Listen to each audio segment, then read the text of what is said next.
একটা বড় মিসকনসেপশন হলো যে ফ্যাট খেলে ফ্যাট বাড়বে বা মেদ বাড়বে, আর কার্বোহাইড্রেট মানে এখানে আমি ধরতে পারি রাইস বা ভাত ভাত খেলে কি হবে আর কি। এই যে মেদটা কি করে বাড়ে, এই মিসকনসেপশনটা প্রত্যেক জনের আছে। প্রথম মিসকনসেপশনই হলো এটা যে ফ্যাট খেলেই ফ্যাট বাড়বে। না, একদমই নয়।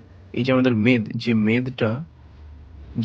মেদ এই জিনিসটা বাড়ে, আমাদের পেটের যে ভুঁড়ি বা চর্বি, শরীরের যে চর্বি সেটা বাড়ে অ্যাকচুয়ালি মেন যে কালপ্রিট সেটা হচ্ছে কার্বোহাইড্রেট, মানে ভাত বা রুটিও বলতে পারো, কারণ এর মধ্যে থাকে কার্বোহাইড্রেট। আর কার্বোহাইড্রেটের আলটিমেট জিনিস হলো গ্লুকোজ। এই গ্লুকোজ, এটা কোষ বা সেল, এই সেলের মধ্যে যখন আসে তখন একটা জিনিস তৈরি করে, সেটা হচ্ছে পাইরুভেট।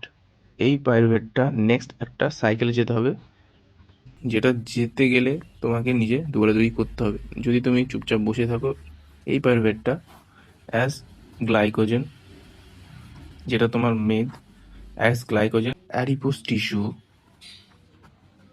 বা তোমার যেখানে যেখানে চর্বি আছে, যেমন পেট, থাই বা হাতের তলায়, গলায়, এইগুলোতে জমে।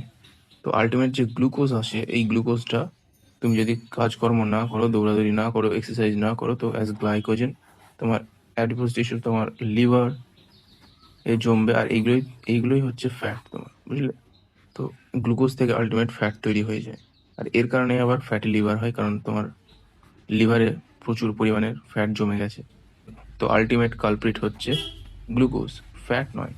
ফ্যাট হচ্ছে এসেনশিয়াল জিনিস, যেটা তোমাকে খেতে হবে। কার্বোহাইড্রেট আনএসেনশিয়াল। এইরকম আরও ইনফরমেশনের জন্য সাবস্ক্রাইব